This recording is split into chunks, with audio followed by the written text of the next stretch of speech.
What are some historical lies that people generally believe? Salieri and Mozart actually got along quite well. If they did have a rivalry, it was merely professional. Salieri didn't promise his chastity to God, or if he did, he didn't follow through because he got married and had kids. Salieri didn't have to manipulate the emperor to earn favors with him. He was a well-respected composer, and one of the richest men in the country at the time. Amadeus is a great film, but it's a good thing that it doesn't start with based on a true story. At least it's honest. I'm looking at you, Braveheart. That Cleopatra was some sort of otherworldly beauty who mesmerized every man she met. Ancient historians were more impressed/scandalized by her intelligence and ability to manipulate as easily as she breathed. And it wasn't until centuries later that she began to develop this reputation as a sexy seductress. Cleopatra's ancestors were big fans of incest. The 16 roles of her great-great-grandparents were filled by just 6 individuals. And members of the Ptolemaic dynasty had a reputation for being odd-looking. Cleopatra reportedly was above average looking compared to others in her family, but according to historians like Plutarch, the general consensus was that her beauty was in itself not altogether incomparable, nor such to strike those who saw her. Also, the Cleopatra was Egyptian. The Ptolemaic dynasty were descendants of Macedonian Greeks. Ptolemy, who founded the dynasty, was one of the generals of Alexander the Great and took Egypt when Alexander died and his empire split apart. As you indicated, the Ptolemaic dynasty was super into inbreeding to maintain bloodlines. They rarely married outside of their family, and when they did, they brought in Macedonian or Greek nobility to marry. There's some speculation that Cleopatra may have had some Syrian blood from several generations prior, but she was almost entirely Greek. She was the first of the Ptolemaic dynasty to actually learn how to speak Egyptian, which was notable. The family ruled Egypt for almost 3 centuries, and it wasn't until the last in the dynasty that any of them bothered to learn the language. It endeared her to the Egyptian people, and they saw her as one of their own. Ethnically speaking though, she was Greek. That Marie Antoinette proclaimed, "Let them eat cake." In reality, it seems to have emerged from a short anecdote in an autobiography published by French philosopher Georges Cousseau, and is frequently misattributed to her. That kings in plate mail were big, slow, clunky bruisers. In reality, plate armor is actually easier to move around in than what we think of in video games as medium armor like chainmail. Why? Because it's fitted to the wearer and held on with the complex collections of straps and belts. This distributes the weight evenly across the body, in comparison to chainmail, or samurai yoroi, which often comes up when this is mentioned. This is far more comfortable as the others put weight straight on the arms and shoulders. In a similar vein, padded or cloth armor is often portrayed in video games as the lowest form of protection, but a properly made gambeson of such is actually surprisingly good protection. The layers of tough textile, often stitched so the weave is going in a different direction each layer, actually can really stagger a slashing blow. That when Henry VIII divorced his wife Anne of Cleves because she was ugly, or that he was deceived by a flattering portrait only to be disappointed in real life. When Anne first arrived in England, Henry thought it would be romantic to disguise himself when meeting her for the first time. So when he attempted to kiss her, she had no idea it was the king, so she pulled away stunned and frightened. Henry's ideas of a chivalric first meeting ended in humiliation, so he would have taken an instant dislike to her for damaging his ego. Also, there is no evidence to suggest that Holbein's portrait of Anne was not a true likeness. Holbein's talents continue to be praised throughout Henry's reign. It is more likely that he was trying to cover up his embarrassment after the disastrous first meeting, by stating that she was not what he expected, or that he was convinced she wasn't a virgin. NASA spent millions on developing a pen for space. The Russians used a pencil, suggesting NASA isn't very intelligent. They were perfectly correct to make a pen for space. A pencil would have released loads of tiny graphite particles during use, which would float around and interfere with electronics. That the Roman Empire fell in 467 AD, and then it was the Dark Ages. In reality, a peasant living through 467 probably wouldn't have realized they were living through the end of one age, and the start of another. The beginnings of feudalism had already started back during Diocletian's reign. Barbarian warbands and barbarian Roman troops have been a fact of life for generations. The barbarian king who deposed Augustulus still considered himself a rightful presentation of the empire, etc. In some ways, the fall of Rome was sudden and traumatic. The population of Rome itself absolutely cratered in the 400s, after all. but it was really more of a gradual, centuries-long transition than a fall. That Iceland was named Iceland by the Vikings to try to trick colonists into not colonizing, when in fact, the reason is that the first people landed on Iceland, it was winter, and the Vikings that named it saw a lot of ice and prominently named it as such. Nero probably did not fiddle while Rome burned. This is just one of many rumors that Tacitus and other Roman historians list as circulating at the time of the Great Roman Fire. Nero wasn't even at Rome at the time. He was at a private estate on the coast. He may have performed for an audience there, but he certainly didn't even know that Rome was on fire until several days later. News spread a lot slower in those days. After Nero knew that Rome was on fire, he set out immediately to Rome and put together a fire brigade to save people and property. He then paid millions of sesterces out of his own pocket to rebuild much of the city. However, people wanted a scapegoat for the fires. This fell on two groups, Nero and the people close to him, and ethnic minorities, especially Christians. So rumors circulated that Nero set the fire intentionally, that he sang while Rome burned, etc. Nero responded to this by supporting and spreading rumors that Christians were the cause of the fire, and apparently killed and tortured many. Gillette invented the idea of women shaving their pits and legs, and no one removed body hair before then.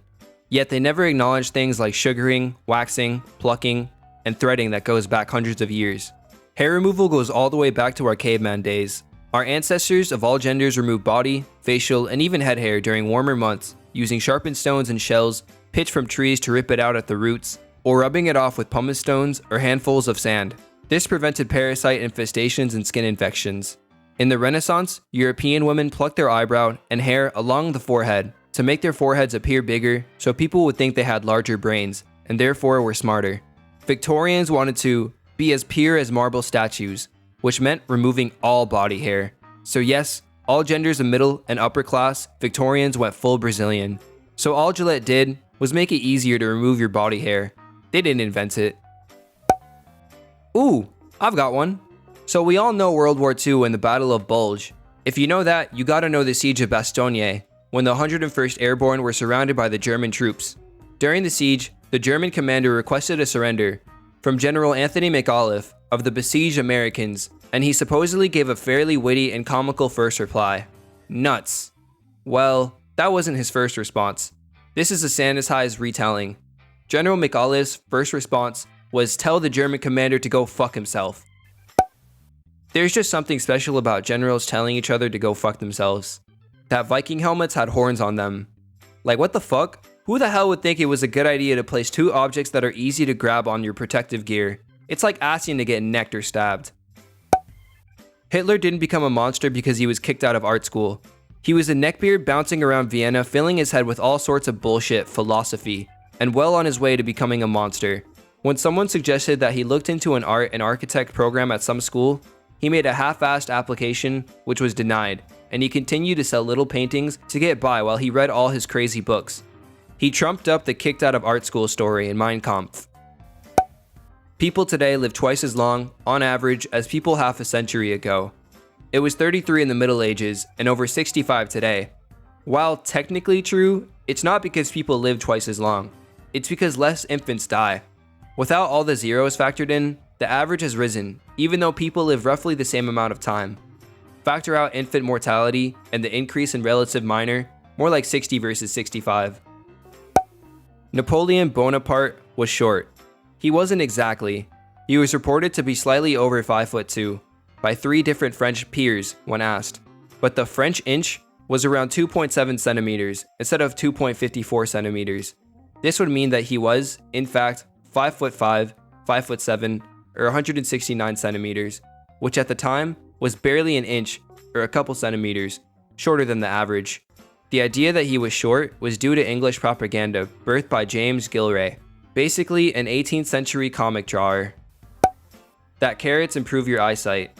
Back in World War II, the British got hands on radar technology, allowing them to see enemy planes further ahead and air raiding sooner, also helping them get those planes out of the air. Now nobody wanted the Nazis to have this information, so the government made up this fact that British eat a lot of carrots, and that it's improving their eyesight. The stupid killer corset myths. You really think they were out there doing survival rib removal surgeries on the reg? No, that's BS. There are so many sources out there where people have done the research and have the evidence that women aren't crushing their guts and living in daily discomfort, and then one YouTuber comes along like, my plastic bone Amazon corset was uncomfortable, and people just start talking about the dangers of corsets and spouting back these lies that get told over and over again. Reading the comments in this thread made me realize two things. Some lies told back then were told so well that people many years later still believe said lies, and that we are awfully ignorant and have an underwhelming amount of context for a lot of the history we know or don't know. That Anne Boleyn had 6 fingers. She would have never been a lady in waiting to Catherine of Aragon, or even a mistress to Henry if she did, as it was considered an imperfection. Most of it was made up after she was executed. Honorable samurai.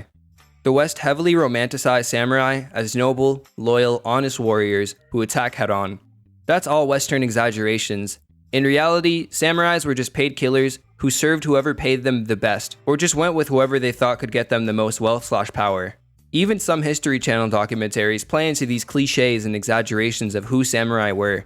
They were huge backstabbers and were also extremely pragmatic, which is why they actually absolutely loved guns when they arrived in the mid-1500s. No one really cares in general, but it's a random common thing I notice.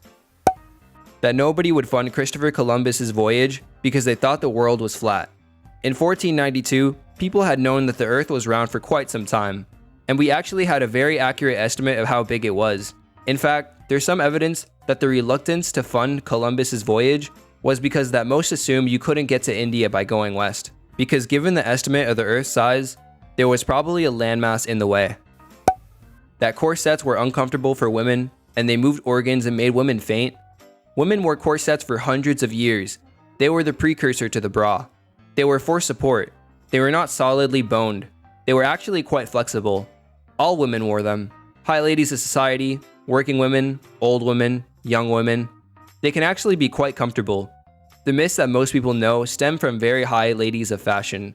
Corsettery and tight lacing are two different things. Most women did not have 8-inch waists. Just like today, the women that were placed in ads are skinny and unattainable. People were not shaped differently. Myth. Attitude towards slavery in the US could be summed up by the fact that slaves were only considered 3/5 of a person. Fact, slaves were not considered people at all. The argument was how much should the enslaved population factor into determining a slave state's representation in the federal government, because slaves could not vote. This only benefited the free population in slave states. Slave owners wanted the number to be 1. Abolitionists wanted it to be 0. They compromised with 3/5. That the Nazi medical experiment / Japanese Unit 731 discovered anything of worth for modern medicine. The medical experiments conducted during the Holocaust weren't out to test or prove any hypothesis other than Germans are better. Almost every experiment involved killing prisoners in some convoluted way, such as freezing in a tub of ice water, shocked with electricity until they died, or some other form of execution. The time it took for the prisoner, an emaciated, physical weak person to die, and simply stated that it took a healthy, fit, normal German man longer to freeze to death, and thus, Germans were physically superior. In the end, it was just plain old murder, wearing a scientist's lab coat. People believe the Catholic Church was routinely anti-science. In reality, the Church sponsored a lot of science. For example, the Big Bang Theory was the product of a Catholic priest and encountered atheist resistance because they thought it sounded too much like creation. That Edison was the one who invented the light bulb, but rather, he just bought the blueprints from 2 men that I don't remember the names of, and then paid 50 people to finish it, and took all the credit. Also, the fact that he's the one that we owe for many current inventions, which were invented by Nikola Tesla. Mostly, Edison was known as an inventor, while in reality, he was just a good businessman, who took all the opportunities that he could, which some later on came back to bite his ass. Invention of the electric chair, and the experiment used to prove Tesla's AC was dangerous so people would continue to use his DC system. The murder of Rasputin. He did not survive poisoning, shooting, stabbing, beating, and castration just to drown. He likely refused to drink the supposedly poisoned wine, but accepted it out of hospitality. The pistol misfired, and his body was thrown onto a frozen river after being stabbed and beaten to death in frustration. Post-mortem mutilation of his genitals, if that even happened at all. That humanity happily left the struggles of hunting and gathered to gratefully pick up sedentary agriculture. Historical evidence suggests early states had to constantly round up farmers who decided that agriculture sucked and fled to be semi-nomadic or nomadic pastoralists and hunters. Thus, early wars focused on taking slaves, which usually were resettled closer to state centers and integrated culturally. Agriculture was forced on most of humanity, not picked up as an improvement. Plenty of evidence also suggests that agriculture was much less energy efficient and ensued poor nutrition. Nomadic barbarians were often larger and healthier than antiquity farmers. Some anthropologists even think sedentary agriculture was a last-ditch effort survival tool taken up during a climatological cataclysm and not seen as some technical progression by early humans. Neat stuff. Well, I just watched Kolyma, Birthplace of Our Fear, and it seems like people still think Stalin was an okay guy who didn't know that a bunch of his people were being murdered, despite his personal signature on mass execution orders. That King Arthur was an English hero. At the time of the legends, the Isles were horrifically divided between Romanized Britons, Saxons mercenaries, and Picts.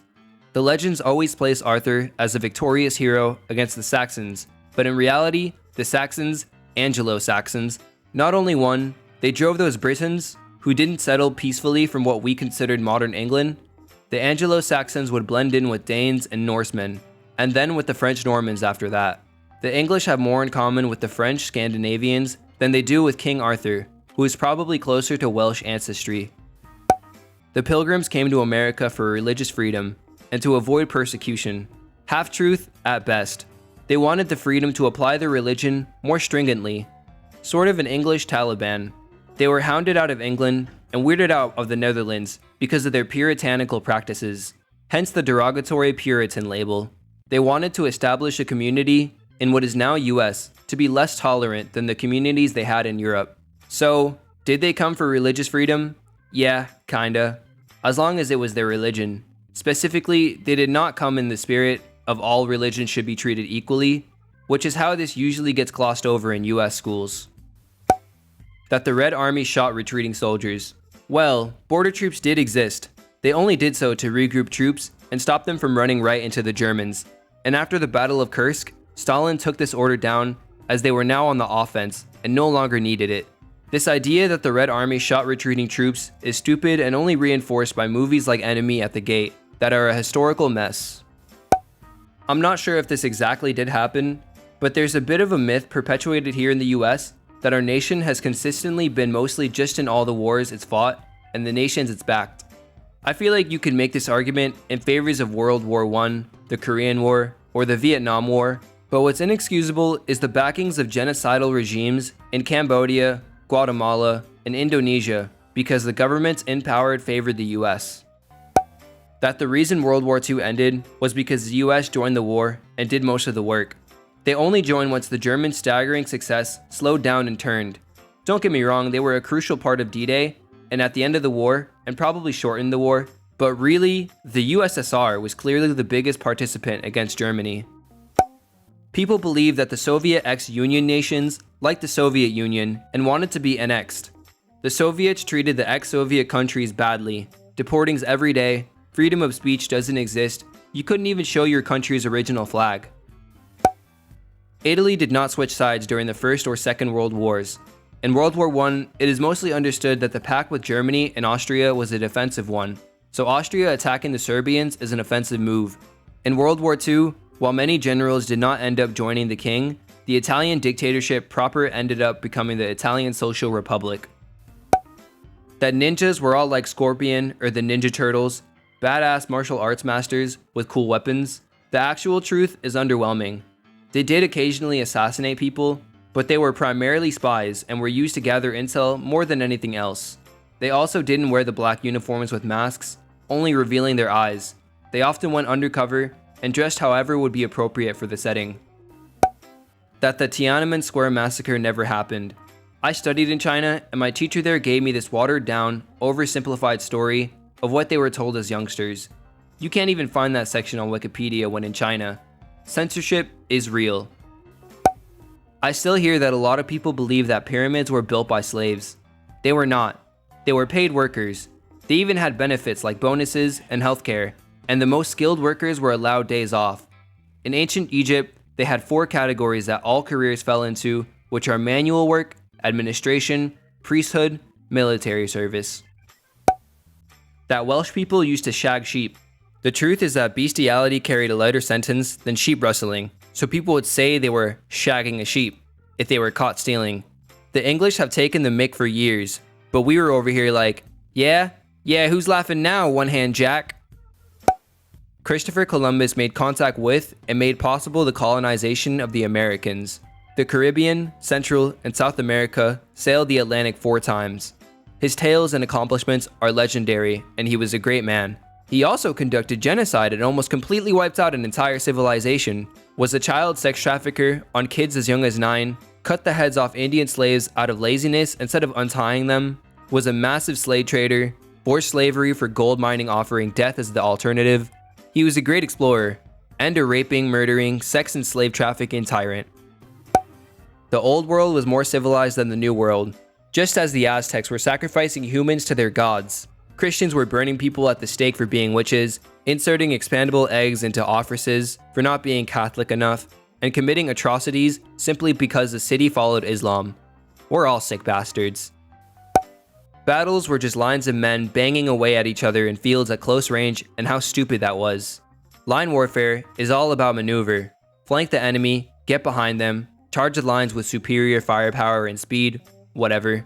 Beyond that, campaigns are made up of strategic political and military objectives, like occupying cities or disrupting supply lines. Battles are not just lines in a field. Guerrilla warfare works against traditional line warfare to an extent, but not enough to decisively defeat the enemy and win the war. The Continental Army didn't defeat the idiotic British by fighting like Indians, they beat them at their own game. Sure, they harassed the British coming back from Lexington and Concord, but they didn't defeat them until Monmouth and Saratoga, fighting in line warfare. People in medieval times didn't know how to read or write. No, the reality was much worse. Plenty of people could read and write, it's just there was no consistent spelling system. Love, love, lof, love, luff. Any word could be spelled in any way, as most European low-class people were taught the Latin alphabet and just sounded out words to spell them. Then we invented the concept of maybe we should all spell words the same way. Columbus discovered America. Counterpoint, because almost no one believes the Columbus discovered America thing anymore. The myth that's taken its place that Columbus was an absolute unimportant historical figure. Columbus opened the door for the Columbian Exchange, which is probably one of the most defining events in all of human history. Not just the Americas and Europe, it also would greatly impact Africa, Asia, and eventually Pacifica. Also, I'm not saying the Columbian Exchange was all sunshine and rainbows, absolutely not, but it was a major impact for the entire world. The American Civil War was over states' rights.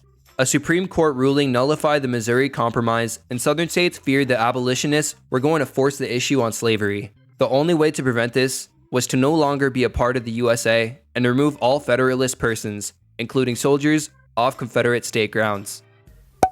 Lol.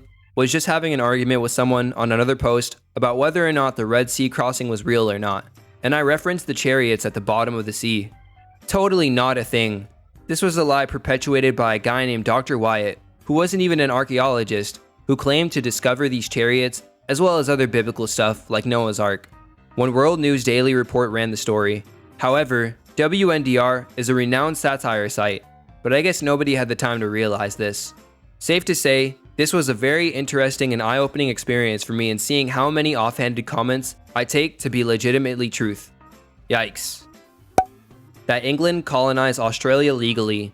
I'm an Australian studying law, and our textbooks pretty much say, yeah, they lied, but it's our country now, so what are you gonna do?